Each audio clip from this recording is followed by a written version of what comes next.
नमस्कार दोस्तों। आज का अपना टॉपिक है ब्लड प्रेशर।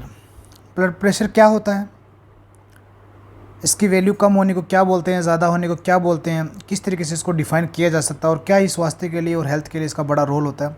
तो आइए समझते हैं आज का इंपॉर्टेंट टॉपिक ब्लड प्रेशर। तो मैं प्रकाश चंद और आप देख रहे हैं बेसिक नर्सिंग अकेडमी का यूट्यूब प्लेटफॉर्म। तो ब्लड प्रेशर क्या है, वेरी इंपॉर्टेंट। ब्लड प्रेशर बहुत सिंपल डेफिनेशन है। यह एक प्रेशर है जो आर्टरी की वॉल पे पड़ता है। और किसके द्वारा ये ब्लड प्रेशर डाला जाता है, ये ब्लड के द्वारा। जैसे सपोज करो यहाँ से ब्लड फ्लो हो रहा है, ये जो आर्टरी दी हुई है इसमें ब्लड फ्लो हो रहा है।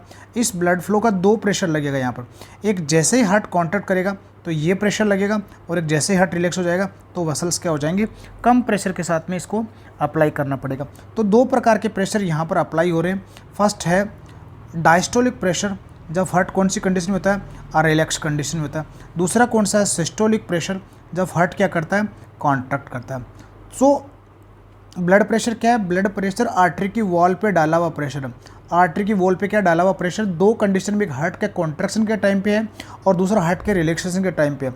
दोनों कंडीशन में अलग अलग प्रेशर होता है। पहला जो हार्ट के कॉन्ट्रैक्शन के टाइम पे है उसको सिस्टोलिक ब्लड प्रेशर बोला गया, और दूसरा जो हार्ट के रिलैक्सेशन टाइम पे उसको डायस्टोलिक ब्लड प्रेशर बोला गया। तो आइए इसको समझते हैं कि प्रेशर जो आर्टरी की वॉल पे डाला गया है, कब, किसके द्वारा, ब्लड के द्वारा, उसी को अपन क्या बोलते हैं, ब्लड प्रेशर बोलते हैं।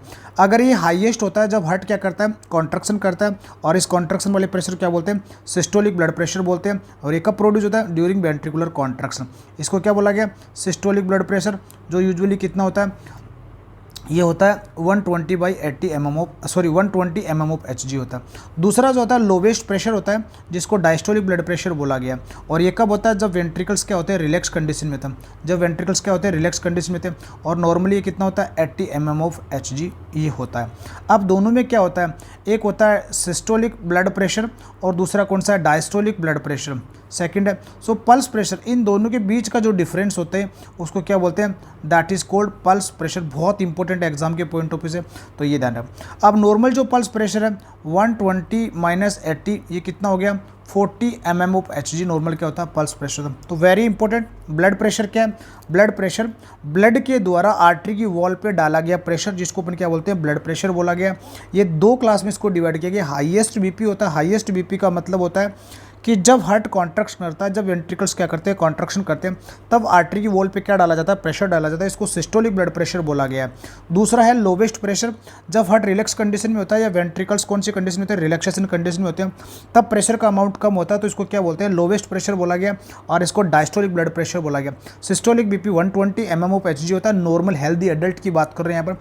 और डायस्टोलिक बीपी जो होता है वो होता है 80 mm ऑफ Hg। बात करते हैं कि नॉर्मल जो रेशियो है, systolic BP, systolic blood pressure अनुपात डायस्टोलिक ब्लड प्रेशर अनुपात पल्स प्रेशर। पल्स प्रेशर की ऑलरेडी अपन बात कर चुके हैं कि सिस्टोलिक और डायस्टोलिक के बीच का डिफरेंस को अपन क्या बोलते हैं, पल्स प्रेशर बोलते हैं। तो ये रहेगा 120, ये रहेगा आपका 80 और ये रहेगा आपका 40। तो यहाँ पर हो जाएगा 3:2:1 इनका रेशियो रहेगा। तो बहुत इंपॉर्टेंट, कई बार एग्जाम में आया है। 3:2:1 इनका क्या रहेगा, normal ratio of systolic, diastolic और पल्स प्रेशर के बीच का जो डिफरेंस है। नॉर्मल वैल्यू है ब्लड प्रेशर का, एक हेल्दी एडल्ट की बात करें तो वो कितना होता है, 120/80 mm ऑफ Hg होता है। ये दो इंस्ट्रूमेंट आप देख रहे हैं यहाँ पर, एक डिजिटल है और दूसरा जो मोस्टली पुराने टाइम में इस्तेमाल किया जा रहा है, इसको बोलते हैं स्पिंगोमेनोमीटर, इसको बोला गया। जो किस में काम में आता है, ये बीपी को मेजर करने में काम में आता है। वो इंस्ट्रूमेंट जो ब्लड प्रेशर को मॉनिटर करने के काम में आता है उसको क्या बोलते हैं, स्पिंगोमेनोमीटर बोलते हैं। आजकल मोस्टली ब्लड प्रेशर जो है वो कार्डिक मॉनिटर के द्वारा क्या कर दिया जाए, इजीली मेजर किया जा रहा है। अब दूसरा इंपॉर्टेंट है कि इस बीपी को कंट्रोल कौन करता है, तो ब्लड प्रेशर को कंट्रोल करने का जो सेंटर है वो ब्रेन के कौन से पार्ट में, मेडुला ओब्लांगेटा, कहाँ पर है, मेडुला ओब्लांगेटा में प्रेजेंट होता है। अब कुछ रिसेप्टर्स होते हैं, जैसे बीपी बढ़ रहा है, ये बीपी कम हो रहा है, तो मेडुला ओब्लांगेटा किसके थ्रू पता चलता है, तो कुछ रिसेप्टर्स होते हैं ब्लड प्रेशर के, उनको क्या बोलते हैं, बैरो रिसेप्टर। B4 ध्यान रखना, ये बीपी के लिए रेस्पॉन्सिबल है। और इनका लोकेशन बहुत इंपॉर्टेंट क्वेश्चन है, ये कहाँ पर होता है, हार्ट में होता है, और दूसरा कौन सा होता है, अरोटा में होता है। अरोटा में इसको क्या बोला गया, एक तो कैरोटिड बॉडीज़ होते हैं, उस एरिया में प्रेजेंट होता है कैरोटिड बॉडीज़, और दूसरा एरोटिक आर्च में प्रेजेंट होता है। दूसरा कहाँ प्रेजेंट होता है, एरोटिक आर्च में। इसका डायग्राम बना के आपको दिखाऊं। अगर हार्ट की अपन बात करते हैं, अरोटा की ये ब्रांच आ गई, तो यहाँ पर एरोटिक आर्च में और कैरोटिड बॉडीज़ में ये इसके बैरो रिसेप्टर्स प्रेजेंट होते हैं। जैसे ही इमीडिएटली बीपी में कोई चेंज होता है तो ये किसको मैसेज कन्वे करते हैं, ये मेडुला ओब्लागेटा को मैसेज कन्वे करते हैं। तो ब्लड प्रेशर क्या होता है, ब्लड प्रेशर आर्टरी की वॉल पे ब्लड के द्वारा पुट किया गया प्रेशर को ब्लड प्रेशर बोलते हैं। ये दो प्रकार में इसको डिवाइड किया गया। सिस्टोलिक ब्लड प्रेशर जो हार्ट के कॉन्ट्रैक्शन के टाइम पे होता है, 120 इसका नॉर्मल वैल्यू होता है। दूसरा डायस्टोलिक ब्लड प्रेशर जो हार्ट के रिलैक्सेशन के टाइम पे होता है, 80 mm इसका क्या होता है, प्रेशर होता है। एक है पल्स प्रेशर। सिस्टोलिक और डायस्टोलिक के बीच का जो डिफरेंस इसको क्या बोला गया, पल्स प्रेशर बोला गया।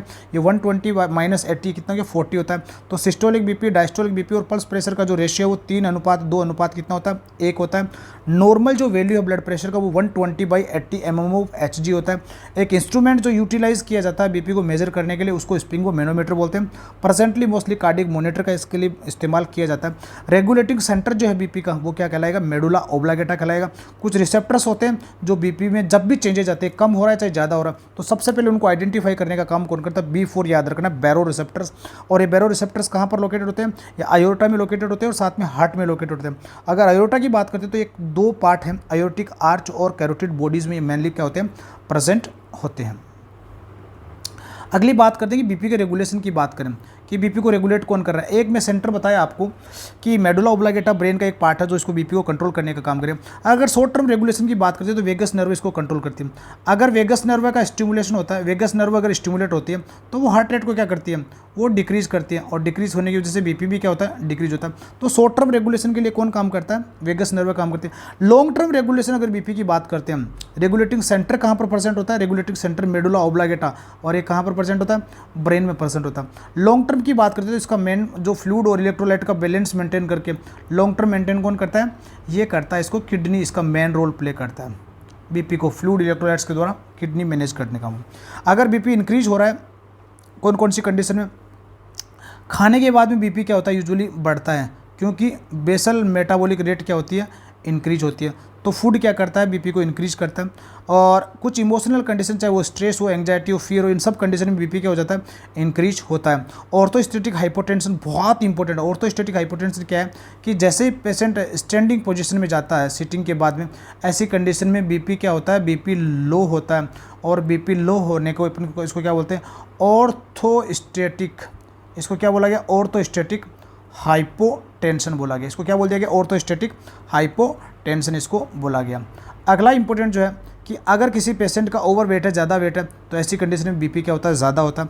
अगर किसी पेशेंट को लूज कफ टाई किया गया तो रीडिंग कैसी आएगी, हाई आएगी। अगर किसी पेशेंट को टाइट कफ तो ये लो रीडिंग प्रोवाइड करेगा। अगर वाइड कफ या बिग कफ तो वो क्या करता है, फाल्सली लो रीडिंग प्रोवाइड करता है। स्मॉल शॉर्ट कफ यूज किया जाता है तो वो हाई रीडिंग प्रोवाइड करेगा। अगर बीपी इंक्रीज हो रहा है तो उसको अपन हाइपरटेंशन बोलते हैं, और बीपी अगर डिक्रीज हो रहा है तो इसको अपन क्या बोलेंगे, हाइपोटेंशन इसको बोला गया। तो hypotension decrease BP, hypertension increase BP. Small cuff लिया, शॉर्ट कफ लिया तो इंक्रीज बीपी, वाइड कफ लिया तो डिक्रीज बीपी, टाइट कफ लिया तो इंक्रीज बीपी, और लूज कफ लिया तो भी क्या रहेगा, टाइट कफ लिया तो लो रीडिंग आएगा और लूज कफ लिया तो हाई रीडिंग आएगा। वेट ज़्यादा है तो बीपी क्या हो जाएगा, इंक्रीज हो जाएगा। बहुत इंपॉर्टेंट क्वेश्चन है। अगर बात करते हैं एक साउंड की बात करते हैं तो कोर्टोक ऑफ साउंड एक प्रेजेंट होता है जैसे ही बीपी को मेजर किया जाएगा। तो अगर साउंड को जो स्टेथोस्कोप से साउंड सुना जा रहा है बीपी को मेजर करने के लिए, इसको अपन क्या बोलते हैं, तो साउंड हियर्ड, साउंड सुना जा रहा है कब, बीपी मेजर करने के टाइम पे, किसके द्वारा, स्टेथोस्कोप के द्वारा। उसी साउंड को क्या बोलते हैं, अपन कोर्टोक साउंड बोलते हैं।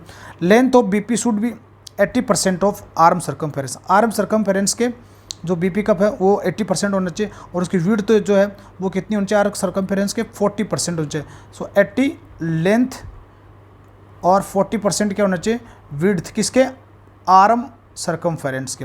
इसके अलावा बीपी शुड नॉट असिस्ट, जब भी किसी पार्ट से आईवी कैनुला है, आईवी एसेस है या कोई लाइन प्रेजेंट है, ऐसी कंडीशन में वहाँ से बीपी को असेस नहीं करना चाहिए।